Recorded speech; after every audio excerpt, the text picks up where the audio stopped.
Ang pagkakasala ng tao. Ikatlong kabanata. Sa lahat ng hayop na nilikha ng Panginoong Diyos, ang ahas ang pinakatusok. Minsan tinanong ng ahas ang babae, "Totoo bang pinagbabawalan kayo ng Diyos na kumain ng bunga ng alinmang puno sa halamanan?" Sumagot ang babae, "Makakain namin ng kahit anong bunga ng puno rito sa halamanan, maliban lang sa bunga ng puno na nasa gitna ng halamanan. Sapagkat sinabi ng Diyos na hindi kami dapat kumain o humipo man lang ng bunga ng punong iyon. Kapag ginawa namin iyon, mamamatay kami." Pero sinabi ng ahas, "Hindi totoong mamamatay kayo." Sinabi iyan ng Diyos dahil alam niya na kapag kumain kayo ng bungang iyon, mabubuksan ang mga isip ninyo at magiging katulad niya kayo na nakakaalam kung ano ang mabuti at masama. Nang pinagmasdan ng babae ang puno, napakaganda nitong tingnan, at ang bunga ay parang masarap kainin.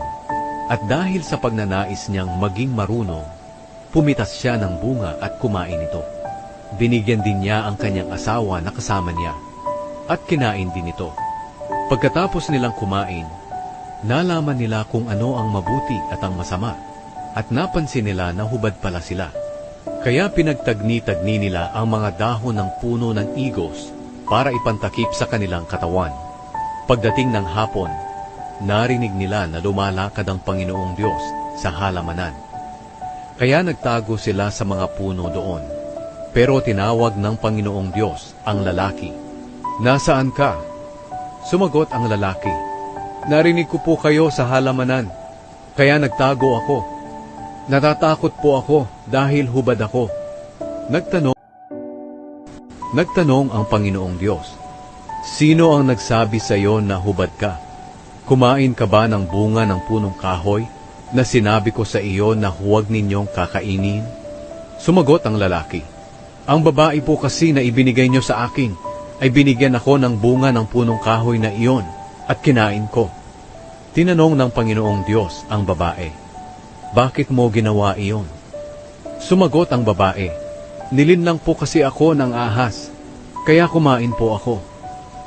Pinarusahan sila ng Diyos.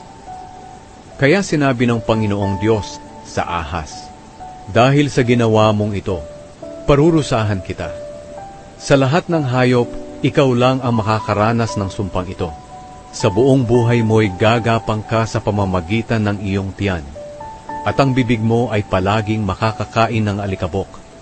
Ikaw at ang babae ay mag-aaway. Ang lahi mo at ang lahi niya ay mag-aaway din. Dudurugin niya ang ulo mo, at tutuklawin mo ang sakong niya." Sinabi rin niya sa babae, "Dahil sa ginawa mo, dadagdagan ko ang paghihirap mo sa pagbubuntis, at mararamdaman mo ang sobrang sakit sa iyong panganganak. Pero sa kabila niyan, hahangarin mo pa rin ang iyong asawa, at maghahari siya sa iyo." Sinabi rin niya sa lalaki, "Dahil naniwala ka sa asawa mo, at kumain ng bunga ng punong kahoy na ipinagbawal ko sa inyo, susumpain ko ang lupa. Kaya sa buong buhay mo ay magpapakahirap ka ng husto para makakain. Tutubo sa lupa ang mga damo at halamang may tinik. Ang kakainin mo'y manggagaling sa mga pananim sa bukid. Kinakailangang magpakahirap ka ng husto para makakain, hanggang sa bumalik ka sa lupa na iyong pinagmulan. Dahil sa lupa ka nagmula, sa lupa ka rin babalik." Pinangalanan ni Adan ang asawa niya na Eva, dahil siya ang magiging ina ng lahat ng tao. Pagkatapos, gumawa ang Panginoong Diyos ng damit mula sa balat ng hayop para kay Adan at sa asawa nito. Pinaalis ng Diyos sina Adan at Eva sa halamanan ng Eden.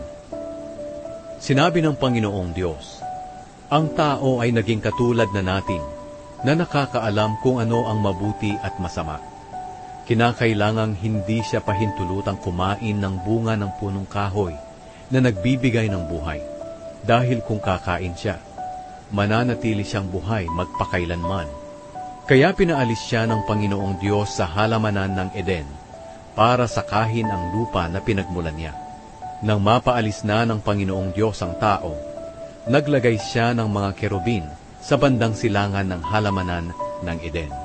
At naglagay din siya ng espada na naglalagablab at umiikot para walang makalapit sa puno na nagbibigay ng buhay.